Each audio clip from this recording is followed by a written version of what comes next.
Alright guys, I want to thank you for joining me for another video.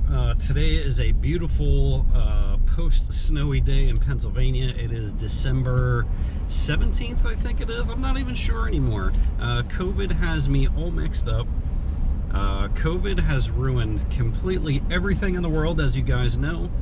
And one of those things is me getting a new truck.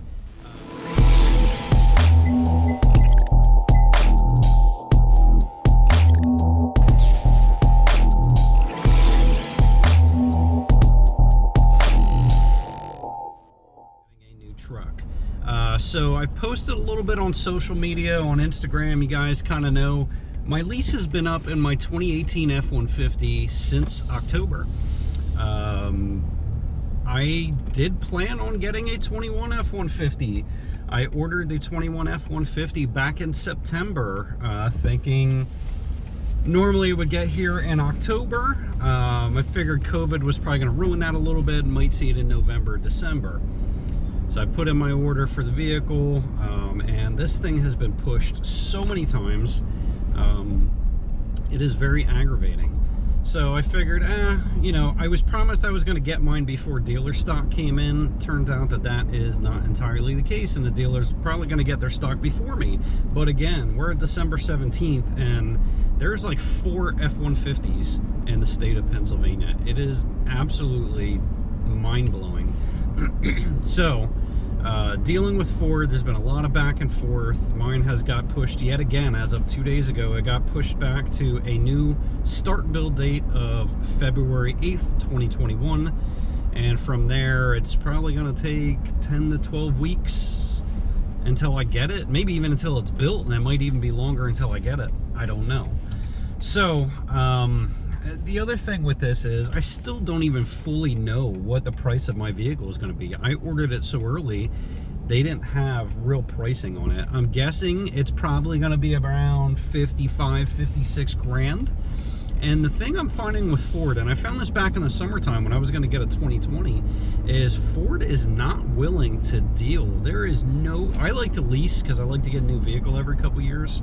And I don't ever have to do any maintenance on my vehicles that way. So leasing works out good for me. I do own other vehicles, as you guys know. Leasing works for me for my dailies. I like doing that. Ford is not doing anything on leasing. It's absurd what their lease rates are. I leased this 2018 XLT, and I was a little salty about this at the time, but I want to say this was like $53,000 sticker. I got it for 44, something like that out the door. And I leased this for 36 months, 12,000 miles. This was a 460 month lease.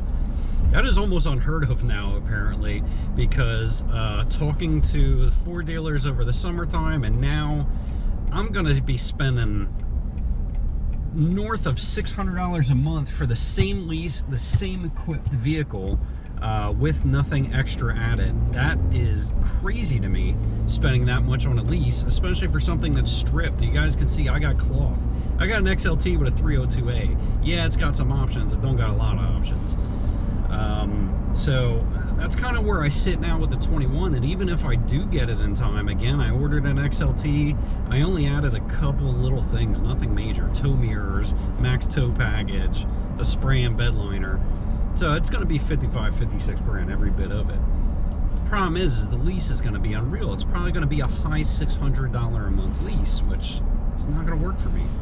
So, since Ford can't put any trucks on the lots right now, they're forcing my hand to not perform brand loyalty anymore. They're not giving deals. The lease rates suck.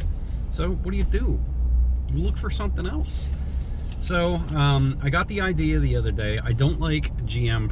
I don't like anything but Ford. I think the other trucks look better, but I'm really stuck on the EcoBoost motor. I really enjoy the EcoBoost motor. I like my miles per gallon, and I like the response of the EcoBoost motor. The problem is I can get something else at better rates and a much higher equipped vehicle on a much less money down and payment wise on a lease with another manufacturer. So what I'm gaining in mile per gallon and gaining in monthly payments, I'm losing in options and it just doesn't make sense for me to stick with Ford. And I hate to say that because I do enjoy my Fords. I have a bunch of them. So, I don't like Chevy products. I do like the GMCs. I think the GMCs look beautiful. They got lots of options. I was looking at a Denali. I don't really like the interior too much. I think the interior is a little bit bland as far as the dash. I think the seats and all that stuff look good, but the dash I think is kind of ugly. And, you know, it's just bland. So I looked at a couple Denalis, had a couple deals going on. One of them I drove a lot and it sold already, so that kind of sucked.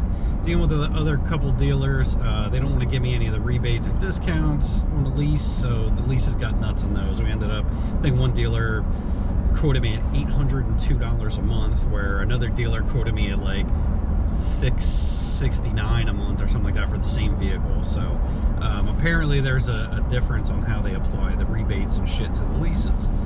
So that's not going to work out with the GMC. I was looking at the diesel, and again, you know, a lot of people with the diesel say they love the diesel. Now this is a 3.0 diesel. A lot of people love the 3.0 diesel, but they said if I'm used to EcoBoost power and I like to drive fast, which, you know, I drive 80 miles an hour on the highway, that is not going to work with the diesel, and I'm probably not going to enjoy that little diesel.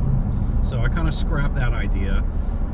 I've never really been a fan of Dodge Chrysler products, but I do see some higher end Rams, and I do think that they are damn nice looking. I don't think they're as nice as the GMC on the outside. I think the GMC just look tough, but they do look good. I do think the F150 is the more modest looking one of the bunch. It just, you know, it looks okay. The 2021 does look a lot better, which is what gave me the appeal towards that again. But, you know, again, they can't get trucks on the lot. But the thing with the Dodge is, so I talked to a Ram dealer yesterday, and I was looking at a Laramie, and this truck stickers at 65, almost 66,000 bucks. Not even really talking that much to the dealer. I already got them down to 53,000 out the door with this thing, and doing a lease rate of lower to mid 500s, which is pretty surreal for that kind of package. So right now we're gonna see what it's about. I don't know that I'm gonna like a Ram driving it. I really didn't want a V8. I am looking at the option with the e-torque. I think it's kind of overhyped, but it's rated at pretty decent gas mileage for a bigger V8. I think the e-torque is rated 77 city, 22 highway, and like 19 mixed, which I'd say isn't that much horribly worse than what my 2.7 is. It's going to be about the same as what the 3.5 is that I ordered on the new F150, so, you know, it should be pretty comparable. People that I talk to that have the Hemis seem to love it. They said it does very well for what they needed to do, so maybe it could be a winner. I don't know. Again, I really didn't want a V8. I like my turbo vehicles. I like my forced induction stuff, but again, Ford is just not really competitive in the segment as far as pricing for what you get. I've always thought that Ford was a little too expensive for any kind of options, which forces you to get something stripped. And I've come from a lot of luxury vehicles before this, and I miss having leather, I miss having a heated steering wheel, things like that, but I don't want to spend $70,000 on a truck either, so, you know, kind of stuck here. So we're a couple minutes out. I'm getting ready to go look at this Laramie, see what it's all about. I'll show you guys a once-over. I don't know what's going to come of it. Maybe I'll get a truck today. Maybe I won't. I don't know. I'm trying not to set my expectations too high, because I've kind of been screwed a couple times before going to dealers with, you know, high expectations and then just walking out and being like, screw it, I'm just going to wait on something else. So we are getting ready to go to a dealer a couple minutes away from me that has a couple of these in stock. We've already talked. We kind of struck a pretty good deal. I'm going to see if I can get them down any more than that. By dumb luck, we'll see. And I'll show you guys the truck and figure out what we're going to do. I'll catch you back in a few. Alright, so I just took the Laramie for a quick spin. Actually, it probably wasn't even really that quick. I did take that thing through a pretty decent hike. Went down the highway, few miles, probably 6-8 miles, and then I ripped it around the mountain just to get a feel for it. It is definitely a lot more floaty than what my F-150 is. Floaty maybe is a bad term. It's definitely a lot more cushy than my F-150 is. It's different. It's not as harsh. So it's a very comfortable vehicle. The power of the V8 is nice. When you get on it, it gets up and goes. So it's definitely different than the EcoBoost. Gas mileage, I still kind of have my concerns about. But you know, it's kind of hard to tell without actually driving it for a while. This one did not have the sunroof in it. I thought I was going to have the roof and fully packaged for that 65 grand. Did not have a sunroof, did not have the heads-up display, did not have the camera as the rear mirror. So you know, other than that, it pretty much hits all the points of the stuff that I wanted. I'm not sure what I want to do. I really got to think this through. They have another one here on the lot that I'm trying to find to see if it has the other options I'm looking for. I don't think it does, but I want to look and see. And but otherwise, I think pretty much hits what I want it to hit. So you know, we'll see what it comes down to in a little bit. All right, so here is the truck. I'm still kind of on the fence about this. They don't have any more stock in the Laramies, so it's a little bit tough, but this thing is a damn nice truck. All right, here is the back seat. A very nice spacious back seat, just like my F-150. It does have rear seat warmers. That is nice as well. Some faux carbon fiber I could do with or without, but it does look nice. Storage space underneath is pretty nice. It has this fold down storage area, so that's kind of cool. And these back buckets throw some random tools and stuff in, and I believe these pop out. So yeah, those pop out and can be used as coolers. That's kind of cool too. The step bars come out. This is a nice option to have. And if you can see, here is the window sticker and the options. Not gonna be able to see it through the tint. Again, overall, it is a very nicely equipped vehicle. It has the bed rail system, 22-inch wheels.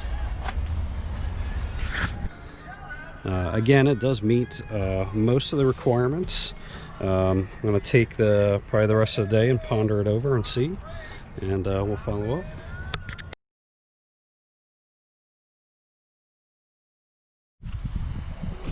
All right, so we are at the Ford dealership. We are officially saying bye-bye to the 2018 Ford F-150, and we are moving on from the Ford camp, so peace out. All right, guys, here she is in all her glory. I am now a Ram owner. I never thought I would be a Ram owner, but the deal was just too good to pass up on this thing, and this thing is loaded pretty much to the gills. Everything I wanted and then some. Like I said, minus having the panoramic roof, but you know, obviously I can do without that because I got it. So look forward to some updates. Once I get some drive time with this thing, I'm going to let you guys know what I like and do not like about this compared to the F-150. I can't imagine there's going to be much I don't like about this compared to the F-150, but I will give you guys, if anybody else is on the fence compared to the Ford model, I'll be able to tell you, you know, definitely what the differences are. But there is a huge difference in trim between this being a Laramie and the XLT that I had before. So I thank you guys for joining me on this new journey, and hopefully you guys enjoy the new content, and we'll keep it coming, and we'll get you some tow videos in the spring.